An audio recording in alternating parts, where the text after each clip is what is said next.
Fibonacci retracement को अगर एक बार मास्टर कर लिया तो आप मार्केट का रियल स्ट्रक्चर देखना सीख जाओगे और आप आइडेंटिफाई कर पाओगे कौन सा हाई और लो वैलिड है, जिससे आप निकाल पाओगे वैलिड स्विंग पॉइंट्स और उन्हीं स्विंग पॉइंट से मिलते हैं हमें ट्रू की लेवल्स और रियल लिक्विडिटी जोन्स।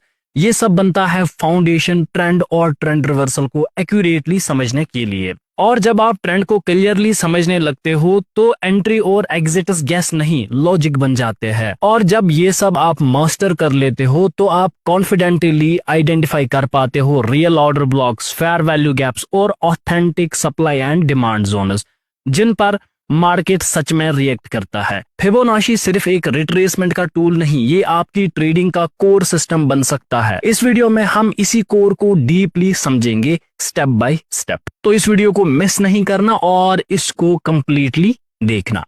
सबसे पहले यहाँ पर हम फिबोनाची की मास्टरी से स्टार्ट करेंगे, यानी कि हम इसके सबसे पहले बेसिक्स देखेंगे, क्योंकि आप में से बहुत सारे लोगों को फिबोनाची के बेसिक्स नहीं पता है और फिर आप मुझे व्हाट्सएप पे मैसेज करते हो सर यहाँ पर क्या करना है, फिबोनाची कहाँ से ड्रॉ करना है। तो सबसे पहले हम बेसिक से यहाँ पर सीखना शुरू करते हैं। तो फिबोनाची टूल को अपने चार्ट पर लगाने के लिए आपको ट्रेडिंग व्यू के इस लेफ्ट हैंड साइड सेक्शन में आना होगा और यहाँ पर 1 2 3 यहाँ पर ये फिबोनाची टूल आपको मिल जाएगा। इस पे जैसे ही आप क्लिक करोगे, पहले ही लिखा है फिब रिट्रेसमेंट, आपको इस पे क्लिक करना है। जैसे ही आप इस पे क्लिक करोगे और आप किसी भी पॉइंट पे पहले क्लिक करो, फिर उसको ऊपर या नीचे की तरफ ले जाओ, तो आप दोनों तरीके से इसको ड्रॉ कर सकते हो। तो जब आप पहली बार इसको ड्रॉ करोगे तो आपका फिबोनाची कुछ इस तरीके से नहीं दिखेगा, वो उसकी जो एक्चुअल सेटिंग्स रहेगी वहां उस वक्त वो आपको कुछ इस तरीके से दिखेगा जो इस वक्त मैंने रखा है।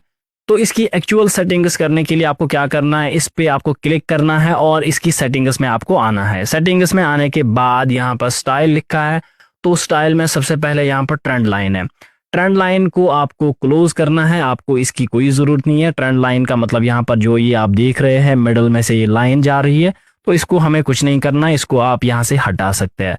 फिर यहाँ पर लिखा है लेवल्स लाइन। लेवल्स में जो है आप यहाँ पर इसकी थिकनेस यानी कि इन लाइन्स की थिकनेस जो है वो बढ़ा सकते हैं, तो इसको हम यहाँ पर लेवल 3 पे रखते हैं, तो ये ताकि हमें क्लियरली दिखे। और यहाँ पर आप इसको डैशड रख सकते हैं, डॉटेड कर सकते हैं, जैसे आपको पसंद है। मैं लाइन रखता हूँ, आप भी लाइन रख सकते हैं। इसके बाद यहाँ पर लिखा है extend lines left, that means अगर मैं इस पे क्लिक करूंगा तो ये लेफ्ट साइड की तरफ एक्सटेंड हो जाएगा, तो इसकी जरूरत नहीं है। एक्सटेंड लाइन इज राइट का मतलब होगा कि ये राइट की तरफ चली जाएंगी, तो इसकी भी कोई जरूरत नहीं है, तो आप इनको बंद कर सकते हैं। अब रही यहाँ पर इन वैल्यूज की बात कि ये वैल्यूज जो है 0, 2, 3 सेकेंड, 0.5, 0.38 ये आते कहाँ से, तो आपको उसका कुछ नहीं करना है। लेकिन स्टिल अगर आपको ये जानना है तो हमारा इससे पहले एक फिबोनाची पे वीडियो है, वो आप देख सकते हैं। वैसे मुझे एज ए ट्रेडर लगता है कि आपको जानना ना जानना इससे कोई फर्क नहीं पड़ेगा ट्रेडिंग में। तो अब यहाँ पर आपको किस किस पे क्लिक रखना है, देखो 0 आपको यहाँ पर चाहिए, 0.236 भी आपको रखना है, तो इन पे आप क्लिक करके रखोगे। 0.382, 0.5 भी, 0.618 भी, 0.786 भी और 1 भी। इसके बाद इसको हटाओ, इसको हटाओ, इसको हटाओ, इसको हटाओ, इनकी जरूरत नहीं है हमें। तो ये आपको इस तरीके से कुछ आएगा, ठीक है। अब इसके बाद यहाँ पर लिखा है यूज वन कलर, इसका आपको कुछ नहीं करना है, सिंपली आप बैकग्राउंड हटा दो तो ये यहाँ से हट जाएगा, तो आपको सिंपली ये लाइन्स यहाँ पर दिखेगी। इसके बाद यहाँ पर लिखा है प्राइसेस। प्राइसेस का मतलब है जो चार्ट हम देख रहे हैं यहाँ पर इस चार्ट के प्राइसेस है, तो वही प्राइसेस जो है वो हमें यहाँ पर दिखते हैं। ये फिबोनाची लेवल कहाँ पर ड्रा हुई है, तो इसकी भी कोई जरूरत नहीं है, तो इसको हम हटा देते हैं। अगर आप रखना चाहते हो तो आप रख सकते हो। इसके बाद फिर से लेवल्स के वैल्यूज लिखे हैं। वैल्यूज मतलब 0.236, 0.382, तो हमें ये वैल्यूज में नहीं चाहिए, हमें ये चाहिए परसेंटेज में, जैसे कि 0%, 23.6%, 38.2%। इसके बाद जो ये लेबल्स है ये हमारे लेफ्ट साइड में अभी दिख रहा है, तो इसको मैं राइट साइड में शिफ्ट कर दूंगा ताकि मुझे इस साइड ये दिखे और यहाँ से ये क्लियर आपको दिखेगा। और बाकी आप यहाँ पर इसको मिडल में ही रखोगे, टेक्स्ट आप सेंटर में ही रखोगे, मिडल भी, और फॉन्ट साइज को थोड़ा आप इंक्रीज करके 14 या 16 पे कर सकते हो ताकि ये आपको क्लियरली दिखे और ये विजिबल हो जाए। इसके बाद आपको क्या काम करना है, सीधे आपको नीचे आना है और यहाँ पर लिखा है टेम्पलेट, आपको इस पे क्लिक करना है और इसको रखना है सेव एज, और यहाँ पर आप कुछ भी नाम लिख सकते हो, लाइक आप लिख सकते हो fib1 या जैसा आप रखना चाहो अपना नाम रखो। तो बस आपको सेव पे क्लिक करना है और फिर ओके करना है। और इसके बाद आप कभी भी इस फिबोनाची रिट्रेसमेंट को ड्रॉ करोगे तो ये इसी तरीके से आएगा। लाइक मैंने आप ड्रॉ किया तो ये इस तरीके से आ गया। तो ये पॉइंट नंबर 1 है कि ये फिबोनाची की सेटिंग्स कैसे हम करते हैं। और कभी कभार अगर ये फिर से रीसेट हो जाए, यानी कि यहाँ पर आपको कुछ इस तरीके से दिखेगा, आपको सिंपली फिर से इसकी सेटिंग्स में आना है और नीचे टेम्पलेट पे क्लिक करना है और यहाँ पर आप अपना जो भी आपने नाम लिखा है Fib1 इस पे क्लिक करना है, तो ये फिर से जो है वो इसी तरीके से आ जाएगा। अब इसके बाद हम सेकेंड स्टेप की तरफ बढ़ते हैं, how to use fib on chart. अब जो हमने फिबोनाची की सेटिंग्स की है तो उसको हम अब अपने रियल चार्ट पर यूज कैसे करेंगे और उसका करना क्या है। तो सबसे पहले मैं आपको एग्जांपल से यहाँ पर समझा देता हूँ। तो सबसे पहले आपको यहाँ पर एक फिबोनाची जो है वो लगा के रखना है ताकि आपको एक रेफरेंस पॉइंट यहाँ पर मिले कि करना क्या है। सबसे पहले मैं आपको बता दूं, जो प्राइसेस मूव करते हैं वो in the form of swings move करते हैं। ये एक बेसिक अप ट्रेंड की स्विंग है और इसी तरीके की मल्टीपल स्विंग्स आपस में मिलके एक अप ट्रेंड बनाती है। और सिमिलरली अगर हम डाउन ट्रेंड की बात करें तो ये एक स्विंग जो है ये डाउन ट्रेंड की स्विंग है और इसी तरीके की मल्टीपल स्विंग्स आपस में मिलके मार्केट का डाउन ट्रेंड बनाती है। तो इन्हीं स्विंग्स के लिए हम फिबोनाची रिट्रेसमेंट यहाँ पर यूज करते हैं ताकि हमें मार्केट का स्ट्रक्चर समझ आ जाए और हमें मार्केट के मोमेंट समझ आ जाए। तो सबसे पहले यहाँ पर हम शुरू करते हैं इसको बेसिक स्विंग से। अगर प्राइस ऊपर की डायरेक्शन में जा रहा है तो कभी भी ये गलती नहीं करना कि आप टॉप पे बाय करोगे। प्राइस हमेशा ऊपर नहीं जाता रहेगा, इसको एक रिट्रेसमेंट देना है। अब जहां तक ये रिट्रेसमेंट दे के आ चुका है, आपको सिंपली क्या करना है, फिबोनाची को, क्योंकि अभी हम बाइंग साइड में लगा रहे हैं, तो जिस डायरेक्शन का प्राइसेस का मोमेंट है, प्राइसेस नीचे से ऊपर गए हैं, दैट मीन्स फिबोनाची भी आपको नीचे से ऊपर तक लगाना है। और फिबोनाची लगता कहाँ है, एक लो पॉइंट से एक हाई पॉइंट तक, इस तरीके से इसको लगाया जाता है। अब अगर मुझे इस स्विंग पे फिबोनाची रिट्रेसमेंट लगाना होगा, दैट मीन्स मैं इसका लोवेस्ट पॉइंट लूंगा और इसको ऊपर की तरफ स्ट्रेच कर दूंगा up to its top point, यानी कि यहां तक मैं इसको ले जाऊंगा। तो यहां पर आप देख सकते हैं कि प्राइसेस जो है इस स्विंग का रिट्रेसमेंट दे रहे हैं और अभी प्राइसेस जो है वो 61.8% लेवल तक आ चुके हैं। ये कभी 23% पे हो सकता है, कभी 38 पे, कभी 50 लेवल पे, कभी 78 पे, कभी पूरा नीचे आ सकते हैं। तो वेरी करता है, यहाँ पर फिक्स्ड रूल कोई भी नहीं है। अब हमें इसका करना क्या है, क्योंकि हमें पता है कि अप ट्रेंड में प्राइसेस जो है वो हायर हाईज और हायर लोज की क्रिएशन करता है। दैट मीन्स जब प्राइस एक हाई लगाता है तो वो एक लो लगाता है, उसके बाद जब इस लो से प्राइस ऊपर जाता है तो वो पिछले हाई के ऊपर जाता है और यहां पर ब्रेकआउट कर देता है। दैट मीन्स अगर हम नीचे ही किसी पॉइंट पर बाई करेंगे तो हमारा प्रॉफिट हो सकता है। फॉर एग्जांपल अगर यहां से प्राइस ऊपर जाएंगे, दैट मीन्स प्राइस ने ये लो लगाया और अब इस लो से जब ये प्राइस ऊपर जाएगा तो ये हाई को तोड़ना चाहिए और प्राइस तकरीबन यहां तक आना चाहिए। दैट मीन्स मैं यहां पर किसी जगह अपनी वैलिड एंट्री बाई साइड बनाकर अपने ट्रेड्स को परफॉर्म कर सकता हूं और फिर अगर ये ऊपर गया तो मुझे बड़ा प्रॉफिट देखने को मिलेगा। तो इस चीज के लिए हम यहां पर फिबोनाची रिट्रेसमेंट को यूज करते हैं कि ये लो कहां पर बन रहा है और क्या मुझे इस लो से बाई करना चाहिए या नहीं करना चाहिए और कहां तक के लिए बाई करना चाहिए।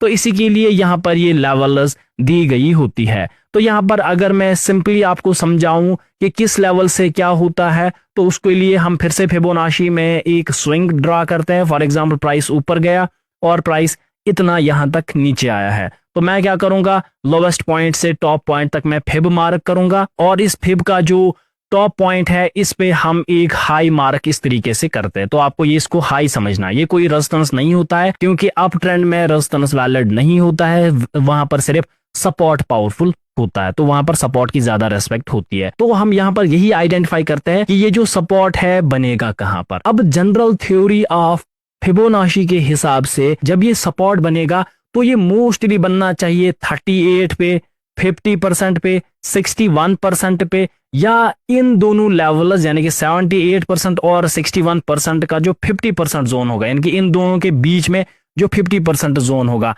तो वहां तक बनना चाहिए। लेकिन अगर ये जोन से नीचे आया तो वो वैलिड सपोर्ट नहीं हो सकता, अगर इस जोन में आएगा तो वो वैलिड सपोर्ट नहीं होगा। तो ओवरऑल सम अप अगर मैं करूं तो यहां से यहां तक हमारा एक वैलिड सपोर्ट बन सकता है जिससे हम बाइंग अपनी परफॉर्म कर सकते हैं। अब यहां पर भी कुछ रूल्स है।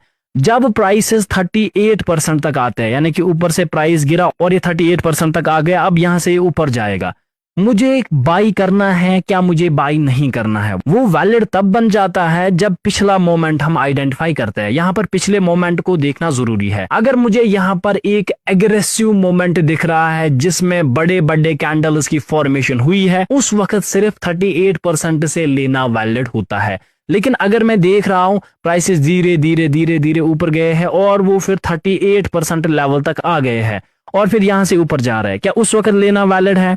तो यहां पर बिल्कुल भी उस वक्त लेना वैलिड नहीं होता है। और अगर 50% पर आ जाए तो यहां से जैसे ही ऊपर जाएगा हम बाई कर सकते हैं। अब एज ए बिगनर को ये बाई आइडेंटिफाई करना थोड़ा प्रॉब्लमेटिक हो जाता है या एंट्री थोड़ी प्रॉब्लमेटिक बन जाती है। तो एक सिंपल सा रूल याद रखना, जब किसी लेवल से प्राइसेस ऊपर जाएंगे और वो प्रीवियस लेवल का ब्रेकआउट करेंगे, यानी कि 50 से ऊपर जाएंगे और 38 का ब्रेकआउट कर देंगे इस तरीके से, तो यहां पर मेरा बाई लेना जो है वो वैलिड बन जाता है। तो यहां पर हम अपने बाई के टूल को लगा देंगे, 50% के नीचे मेरा स्टॉप लॉस होगा।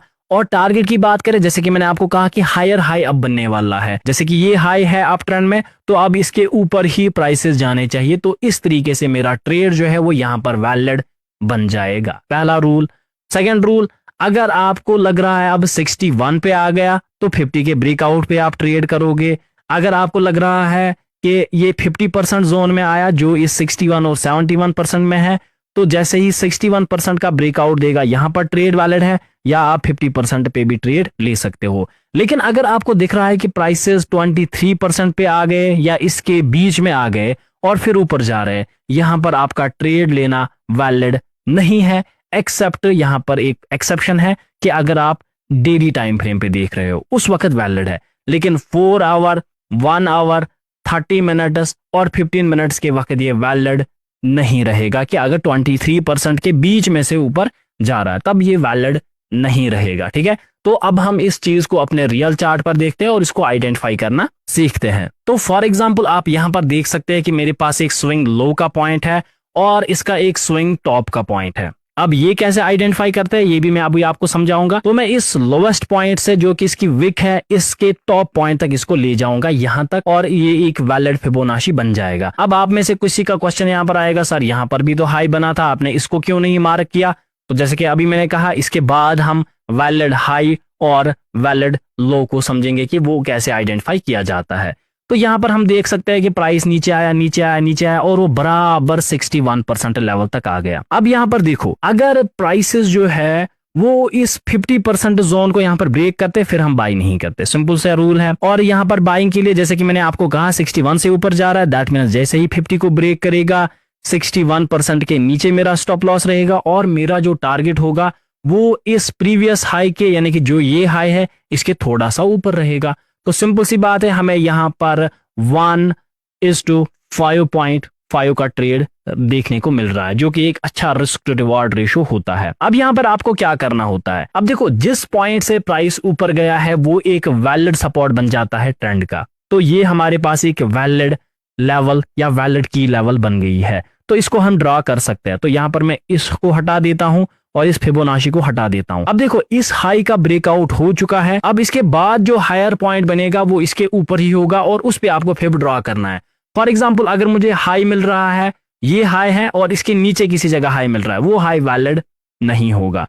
तो मैं अब नीचे के पॉइंट से, यानी कि जो ये वाला पॉइंट है, इससे नए टॉप तक मैं अपना फिबोनाची ड्रॉ करूंगा, जो कि ये वाला है। तो यहां पर आप देख सकते हैं, क्योंकि प्रीवियसली जो मोमेंट है वो फास्ट मोमेंट है, तो फास्ट मोमेंट के वक्त मैंने आपको क्या कहा था, प्राइसेस जो है वो 38% लेवल तक आने चाहिए, यहां से वैलिड होगा। अब पहले प्राइसेस 23 पे गए, ऊपर गए, तो वैलिड नहीं है। इसके बीच में आए, ऊपर गए, वैलिड नहीं है। अब यहां पर देखो, एग्जैक्टली टच किया 38% लेवल को और यहां पर एक बुलिश हैमर टाइप पैटर्न जो है वो हमें देखने को मिल रहा है। तो यहां पर आपका ट्रेड लेना वैलिड बन जा रहा है जैसे ही 23 का ब्रेकआउट हो जाएगा। और यहां पर क्योंकि ये एक फास्ट मोमेंटम होता है, तो यहां पर हमें फास्ट मोमेंटम में ही टारगेट्स देखने को मिलते हैं। तो यहां पर भी अगर हम देखें तो ये मेरा हाई है, तो इस हाई के ऊपर ही मेरा प्रॉफिट हो जाएगा।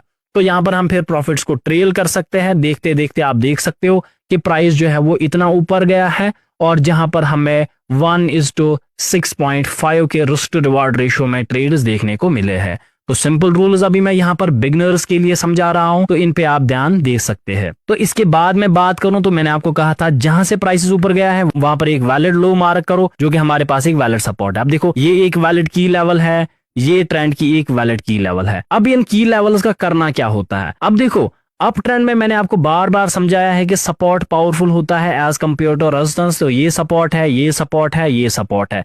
तो ये सपोर्ट्स जो है अब लिक्विडिटी का काम करते हैं। जब इनसे एक ब्रेक ऑफ स्ट्रक्चर हो गया, दैट मीन्स यहां से प्राइस ऊपर गया, इसने इस लेवल का यहां पर ब्रेक ऑफ स्ट्रक्चर कर दिया, फिर उसके बाद ये लेवल जो है ये एज ए लिक्विडिटी काम करती है। तो इस लेवल ने ब्रेक ऑफ स्ट्रक्चर किया है, इस लेवल ने ब्रेक ऑफ स्ट्रक्चर किया है, तो जब इन पे प्राइस आएगा तो ये लिक्विडिटी का काम यहां पर करेंगे। अब मैं कहां से फिर मार्क करूंगा? लोवेस्ट पॉइंट से फिर से। अब देखो यहां से मैंने मार्क किया, पहले हाई यहां पर बना था जो कि वैलिड नहीं है, मैं ये अभी आपको समझाऊंगा क्यों नहीं है। फिर यहां पर आया हाई बना, फिर प्राइस नीचे आया, ये वैलिड नहीं है। फिर यहां से प्राइस आया तो ये हाई एक वैलिड हाई है। अब यहां पर आप ध्यान दो, प्राइस जो है वो पहले क्विक मोमेंटम दिखाता है, फिर हॉल्ट करता है, यानी कि इस क्विक मोमेंटम का काम खत्म हो चुका है। फिर मार्केट जो है वो धीरे धीरे जाता है, नीचे आया, क्विकली ऊपर गया, नीचे आता है और यहां से ऊपर जाता है, तो वैलिड नहीं है। फिर धीरे धीरे करके यहां आता है, क्योंकि ये मोमेंटम जो है वो कम हो चुका है, तो 38% का ट्रेड वैलिड नहीं होगा। फिर प्राइस फिर से दोबारा ऊपर जाता है और नीचे आता है अप टू 61%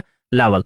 तो 61% लेवल पे जैसे ही 50% का ब्रेकआउट हो जाता है, यहां पर हम अपने ट्रेड्स को एग्जीक्यूट करते हैं। तो यहां पर आप देखा होगी कि सर ये तो अभी एक ही कैंडल बना, तो हमें एंट्री कैसे देखने को मिल सकती है? तो आप इसी वक्त जो है, मैं अभी वन आवर का टाइम फ्रेम देख रहा हूं, तो आप शिफ्ट कर सकते हो 15 मिनट्स पे अपनी प्रिसाइज और एक्यूरेट एंट्रीज के लिए। अब टारगेट की बात रही, टारगेट कहां तक है? तो ये हाई है मेरे पास, इससे ऊपर मेरा टारगेट जो है वो बन जाएगा। तो वो इजीली यहां पर आपको 1:5 रिस्क टू रिवार्ड रेशियो में देखने को मिल रहा है। दैट मीन्स आपको बड़े ट्रेड्स यहां पर मिल रहे हैं और वो इजी ट्रेड्स यहां पर बन रहे हैं। सिंपल सी बात है, आप ट्रेड करो, रिस्क टू रिवार्ड रेशियो को 1:2 या 1:3 से ऊपर ही मैनेज करो, क्योंकि अगर आपके फिर एक दो ट्रेड्स जो है वो गलत भी हो रहे हैं, तो उनको रिकवर करने के लिए आपको सिर्फ एक ट्रेड लगेगा, ना कि मल्टीपल ट्रेड्स। फॉर एग्जांपल, अगर आप 1:3 रिस्क टू रिवार्ड रेशियो पे काम करते हैं, आपका एक ट्रेड गलत हुआ, आपका 2 ट्रेड गलत हुआ, आपका 3 ट्रेड गलत हुआ, तो आपने इनमें 3 पॉइंट्स गंवाए। लेकिन अगर आपका एक भी सही ट्रेड चला गया,